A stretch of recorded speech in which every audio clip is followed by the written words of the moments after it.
첫 코너는 한 주간 시청자들이 관심을 가졌던 MBC 관련 이슈들을 뽑아서 확인해보는 시청자 픽 시간입니다. 관련 키워드 먼저 살펴볼까요?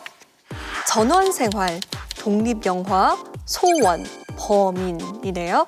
자, 먼저 독립영화라는 키워드부터 확인해 볼게요. 이건 어느 프로그램과 연관된 키워드인가요? 1월 21일 첫 방송된 MBC 집콕 영화제 관련 키워드입니다. 코로나19로 인해서 극장을 찾지 못하는 사람들의 아쉬움을 달래기 위해서 3주간 작품성 높은 한국의 독립 영화들을 특별 편성했는데요. 그 첫 번째 주자로 첫사랑의 비밀스러운 기억을 찾아서 설원으로 떠나는 감성 멜로 영화 윤희에게가 안방극장에서 상영됐습니다. 윤희에게 갑자기 너한테 내 소식을 전하고 싶었나 봐. 엄마, 우리 해외여행 갈까?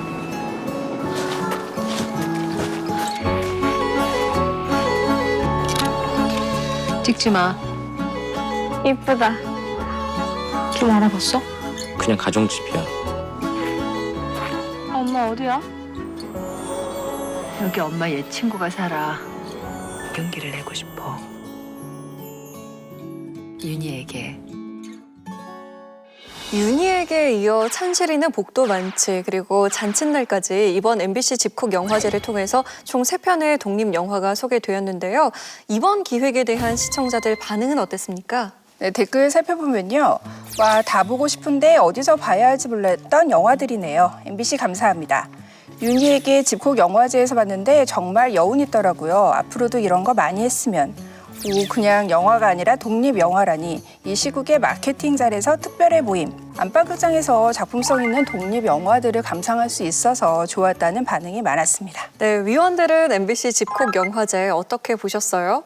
일단 저는 이 영화제라는 컨셉이 굉장히 좋았던 것 같아요. TV에서 영화를 상영할 때는 주로 명절 때 또는 땜빵 편성 이런 방식을 통해서 영화들을 주로 상영을 하게 되는데, 이번에는 이제 영화제라고 해서 유사한 영화들을 이제 묶어서 상영을 해줬잖아요. 그만큼 시청자들이 이 영화에 대해서 조금 더 이렇게 집중할 수 있는 그런 기회가 됐던 것 같고, 특히나 이번 영화제를 통해서 상영한 이런 다양성 영화들 같은 경우에는 극장을 잡기 어렵기 때문에 주로 영화제를 통해서 관객과 만날 기회를 잡게 되는데, 코로나19 때문에 이런 영화제들이 제대로 된 형태로 열리지 못했기 때문에 더더욱 관객과 만날 기회가 적었거든요.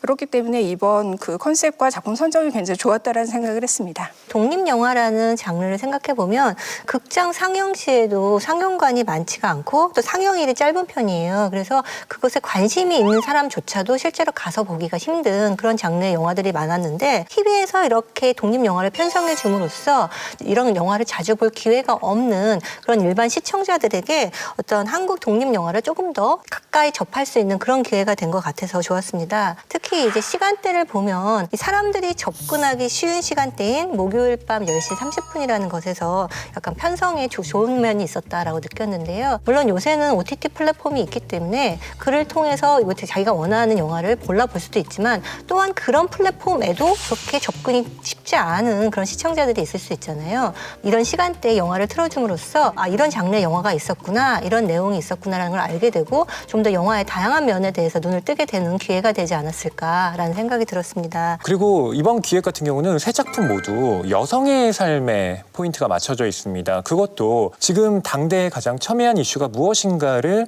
적절하게 파악해서 양질의 작품을 선정했다라는 증거이기도 했습니다. 이 영화제뿐만 아니라 MBC가 국내외 정상급 아티스트들이 출연을 하는 집콕 콘서트도 준비하고 있다고 들었어요. 코로나19로 인해서 많은 분들이 문화적인 좀 어떤 체험을 하고 싶다라고 하는데, 그걸 좀 간접적으로나마 달래줄 수 있는 기획을 MBC가 잘 하고 있어서 시청자로서 매우 긍정적으로 봤습니다. 영화제라는 형식으로 쉽게 접할 수 없었던 다양한 작품들을 만날 수 있어서 참 반가웠다는 평 남겨주셨는데요.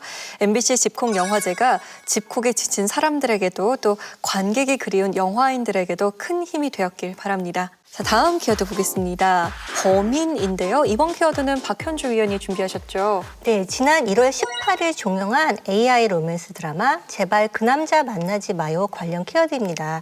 이날 방송에선 다른 사람들의 신상을 알려주던 AI 냉장고 조상신의 비밀과 그간 지성을 괴롭혀온 불법 카메라 범인이 밝혀지는 한편 과거의 트라우마를 극복한 두 주인공이 행복한 결말을 맺었습니다. 대행님, 그 남자 만나지 마요. 예? 대행님이랑 저랑 아주 잘 맞는 파트너라고 생각했었는데 대행님은 어떻게 생각하세요? 헛소리 하지 마. 난 너 같은 거 생각한 적 없어. 처음부터 끝까지 다 착각이고 네 망상이야.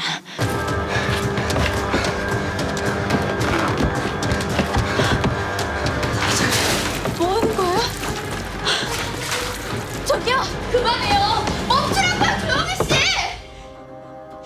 조용환이라고. 내 이름 조용환이라고. 저기요 아니고 거기 아니고 조용히 아니고 조용환.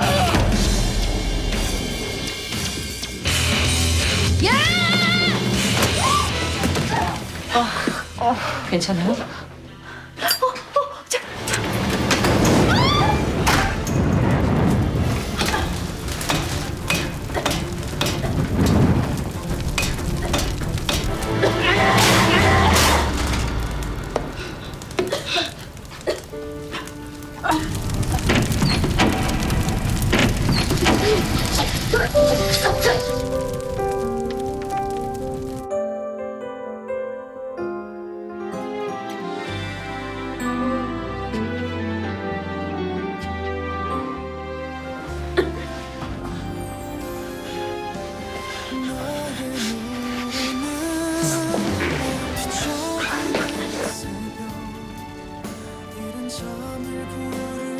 어떻게 이렇게 빨리 왔어요?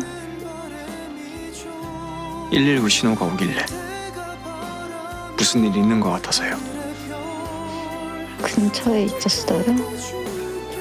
당연하죠. 언제든 부르면 오려고 여기 있었어요. 마지막 회를 본 시청자들 반응 어땠습니까? 네, 댓글 살펴보겠습니다. 황가을님 의심했는데 히어로처럼 대박 멋지네요. 그나저나 이름도 조용한 조용환이 범인이었다니 소름. 참신하고 쏠쏠한 재미가 넘쳐 꽂혔던 드라마 중 하나였습니다. 주연이 아니어도 돋보이는 연출과 연기를 보여준 배우들, 제작진들 참 멋있습니다. 지구 커플 더 보고 싶은데 벌써 끝났다니 2달 동안 덕분에 정말 행복했어요. 예상 밖의 인물이 범인이었다니 놀랐다라는 댓글과 함께 참신한 소재와 배우들의 열연으로 마지막까지 흥미롭게 시청했다는 반응이 있었습니다. 네, 그간 불법 촬영에 스토킹, 각종 루머까지 양살하면서 주인공 지성을 괴롭혔던 범인의 정체는 다름 아닌 회사 동료였죠. 위기에 처했던 지성은 주변 사람들의 도움으로 결국 해피엔딩을 맞이했는데요. 그 후반부의 중심 서사였던 이 해당 장면, 위원들은 어떻게 보셨습니까? 이 지성과 쿠키의 해피엔딩은 뭐 전 예상했습니다. 지성과 쿠키가 안 맺어지면 누가 맺어질까요? 근데 이 드라마에서 인상적이었던 것이 이 불법 몰카 범죄가 처음에 시작할 때는 지성의 남자친구가 몰카 범죄를 저질렀고 또 마지막에서는 회사 동료가 그런 범죄를 저지르잖아요. 드라마가 AI라고 하는 그리고 모든 것을 다 아는 뭔가 특수한 설정을 가미하긴 했지만 지금의 현실을 꼬집는 그런 드라마라서 많은 분들이 공감하지 않았나 싶습니다. 또 마지막에 조용환이 내가 왜 이렇게 됐는지를 말해줄게 라고 하면서 왜 다들 나한테만 닥치래? 왜 내 얘기를 안 들어줘? 내가 왜 이렇게 되는 줄 알아? 사실 난 초등학교 때부터 범죄자의 서사까지 궁금하지 않아? 우리 사회의 통념을 단번에 해체하는 방식으로 이 사회가 고민하고 있는 바가 무엇인가를 적합하게 지적했다는 점에서 좋은 평가를 내리고 싶습니다. 그간 벌려놨던 그 사건 사고들을 다 수습하느라 정말 숨가뻤던 마지막 회였습니다. 그런 긴박한 상황 속에서 이 드라마가 전하고 싶었던 사회적 메시지를 전달은 잘한 것 같아요. 그런데 좀 아쉬웠던 점이 그 남자 주인공 정국희가 그 영화 속 히어로처럼 나타나서 서지성을 구해주는 장면은 이건 좀 진부한 설정이라는 생각이 들었습니다. 황가을하고 서지성이 협력해서 잘 헤쳐나올 수도 있었던 거잖아요. 말씀하신 포인트에 굉장히 굉장히 동의를 하는 것이 기존 로맨스의 관습에 좀 너무 의존한 그런 결말이 아니었나 싶어서 살짝 좀 기대감에 못 미친 그런 느낌이 있었어요. 이 작품이 이제 어떤 기존의 로맨스가 담지 못한 지금의 어떤 동시대적인 윤리를 이야기를 하면서 시작을 했기 때문에 결말에서도 그런 점을 조금 더 강조하면서 끝을 맺었으면 좋지 않았을까, 네, 그런 느낌이 드는 마지막이었습니다. 일단 이 드라마의 가장 큰 강점은 지금 말씀하신 것처럼 동시대에 우리가 갖고 있는 문제의식을 서사로 만들어서 그걸 끝까지 밀어붙였다는 데 있는 것 같아요. 어떤 관행적으로 어떤 남성 중심 문화에서 이렇게 일상적으로 해온 행동들이기 때문에 범죄라고 여기지 않았던 그런 일들이 있었지만 여성들은 그것으로 인해서 위협을 느끼고 거기에는 어떤 인식 차이가 있다. 이런 부분을 굉장히 매번 날카롭게 지적을 하고 그것이 이제 결말에 이어져서 이렇게 해결되는 그런 과정을 보여주었다는 것은 굉장히 저는 좋게 느꼈어요. 거기 더해서 이제 이 드라마의 중요한 설정 중에 하나로 지성이 타인의 정보를 알 수 있는 어떤 능력을 조성식 냉장고를 통해서 얻게 됐다. 이게 중요한 설정이었는데 이것을 그냥 편의적으로 계속 사용만 한다면은 사실은 우리가 이렇게 남의 정보를 알게 되는 것을 그냥 어떤 행운이라고 생각하지 않을까. 남의 개인정보에 대해서 약간 무감각해지지 않을까라는 우려가 있었는데 그냥 내가 처음부터 잔고를 보지 않았더라면 다 일어나지 않았을 일인데 나 때문이야. 내가 안 알려줘도 내 SNS 보고 알아내는 거 그거 좋은 거예요? 다른 사람 사생활 보고 추측하고 그거 어떻게 보면 폭력인데. 내가 정의감이라고 믿고 있었던 건 그저 허울 좋은 껍데기에 지나지 않았다. 지성이 공견하게 비난을 받고 이런 과정을 통해서 남의 신상 정보를 판단 자료로 쓴다는 것은 위험하다. 이런 것을 명확하게 지적해 준 점도 좋았습니다. 네, 제발 그 남자 만나지 마요는 4차 산업혁명 시대에 생각해볼 만한 문제들을 잘 보여준 드라마였습니다. 앞으로도 시대적 메시지를 담은 참신한 드라마들 더 많이 만나볼 수 있기를 바랍니다. 다음 키워드 보겠습니다. 전원생활인데요. 이건 어떤 프로그램과 연관된 키워드인가요? 네, 1월 22일에 방송된 나 혼자 산다 관련 키워드입니다. 이날 방송에는 자취 15년 차 배우 박은석 씨가 출연해 한적한 자연 속에서 살아가는 전원 생활을 보여주는 한편 사이클, 카약 등 다양한 취미 생활도 공개했습니다. 네, 이날 방송은 금요일 비드라마 부문에서 화제성 1위를 차지하면서 많은 관심을 받았죠. 하지만 방송 이후에 반려동물 파양 의혹이 제기되면서 논란이 일기도 했는데요. 위원들은 나 혼자 산다 박은석 씨 편 어떻게 보셨나요? 박은석 씨의 무지개 라이브는 아직 배변 훈련이 덜 된 강아지 몰리를 돌보느라 좌충우돌 하는 모습, 그리고 또 이 폭설이 내려가지고 곤란한 상황이었죠. 이렇게 꾸밈 없는 일상을 보여줘서 좋았는데 이 방송이 나가고 난 뒤에 이 박은석 씨가 파양을 너무 쉽게 하는 것이 아니냐 이런 이제 의혹이 일었잖아요. 지금 이 연예인들이 집 공개만 하면 옵션처럼 이 반려동물들이 등장하고 있어요. 이번 일을 교훈 삼아서 이 반려동물의 입양에는 좀 더 신중을 기해야 할 것 같습니다. 저도 정석 의원님하고 약간 비슷한 감상으로 봤는데요. 보통 우리가 이제까지 나 혼자 산다에 나온 출연자들을 생각해보면 아무래도 독신자들은 도시에 사는 것이 조금 더 편리하기 때문에 도시 위주의 삶이 많이 나왔어요. 그렇지만 다양한 환경에서 살아가고 있는 혼자 사는 사람들이 있고 이런 것들을 보여준다는 면에서 약간 의미가 있었던 방송이라고 생각을 들었고요. 다만 이제 방송을 볼 때 약간 아슬아슬하게 여겼던 점이 방송에서 이제 반려동물이 나오면 다양한 반응이 나오기 마련인데 이것들을 제작진이 미처 많이 생각하지는 않은 게 아닌가라는 생각이 들었는데요. 동물을 바라볼 때 단순히 애완동물이 아니라 반려동물이라고 하면서 인간과 공존하는, 동거하는 존재로 보게 되는데요. 그 주인공을 돋보이게 하는 그런 존재가 아니라 같이 사는 생명체로서 취급을 해야 되는데 어린 개의 특성이나 혹은 어떤 반려동물의 특성 이런 것에 대해서는 그렇게까지 깊이 생각하지 않고 자꾸 내보내는 게 아닌가라는 생각은 좀 들었습니다.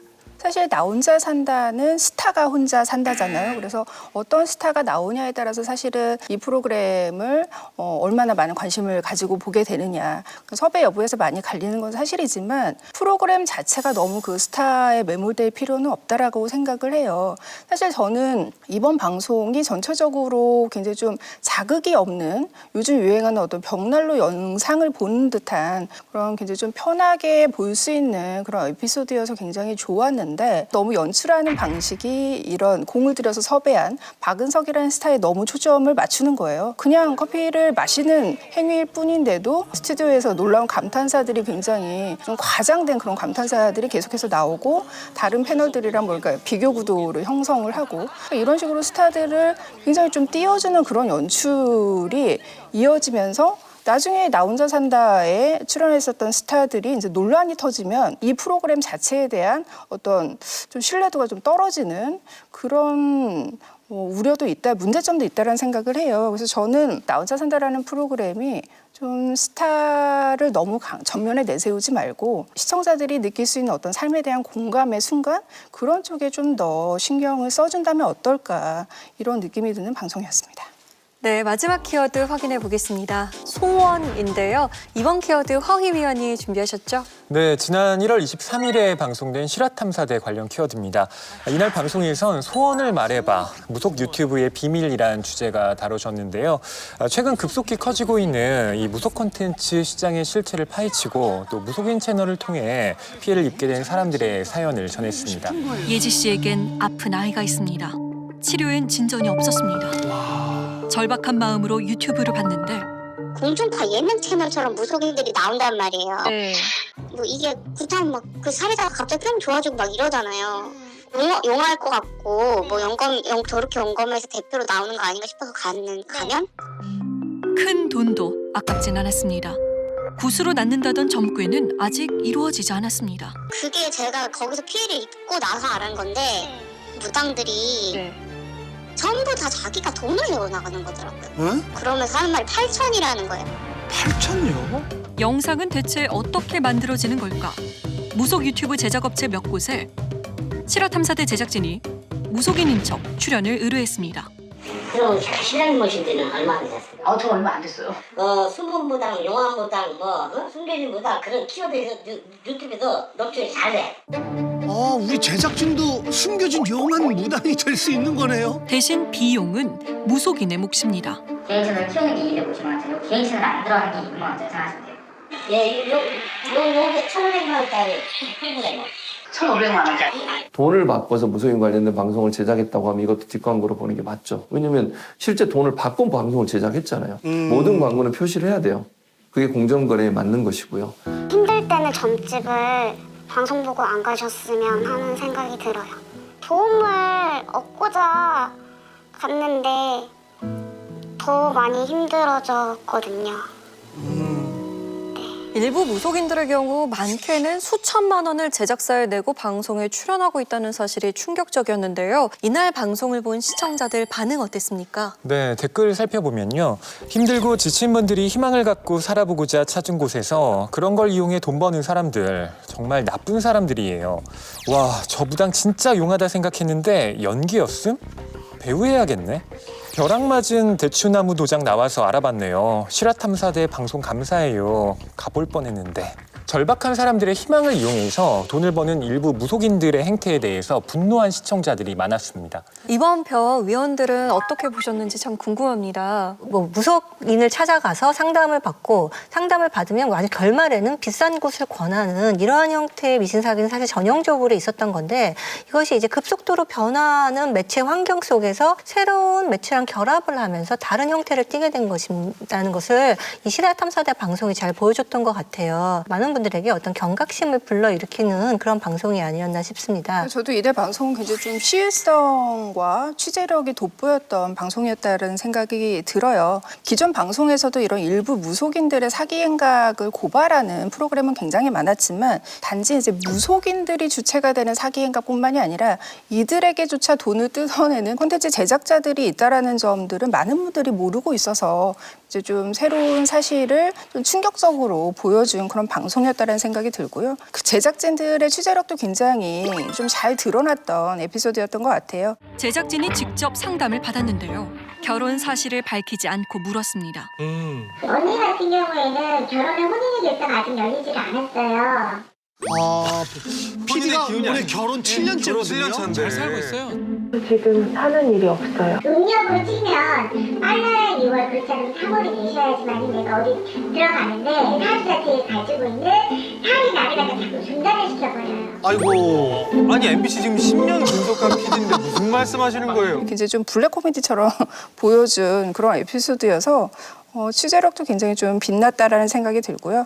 요즘 이 너튜브가 이런 무속 콘텐츠뿐만이 아니라 전반적으로 이런 검증과 심의에서 동떨어져 있기 때문에 굉장히 많은 사람들을 현혹하는 그런 잘못된 정보들이 굉장히 많은데 커다란 맥락의 문제의식을 일깨우는 데에서도 굉장히 의미 있는 메시지였다는 생각이 듭니다. 정말로 장군님 보살님 위에 SNS가 있다라고 하는 정말 좀 아이러니한 그 결과물을 보게 되면서 유튜브 같은 이런 거대한 채널이 이제는 사람들이 그냥 유명하다라는 이유 하나만으로 그것 자체를 맹신하게 되는 경향이 강해지고 있는 것 같습니다. 이렇게 사람들을 이용하는 사기를 어떤 식으로 처벌할 것인가, 여기에 대한 분노를 넘어서는 정말 그에 대한 응징이 필요한 그런 공감대를 불러일으켜준 방송이었습니다. 최근 코로나19로 인해 어려움을 겪는 많은 사람들이 무속인들을 찾고 있는 실정이라고 하는데요. 더 이상 불법 무속인의 사기 행각으로 피해를 받는 사람들 없기를 바랍니다.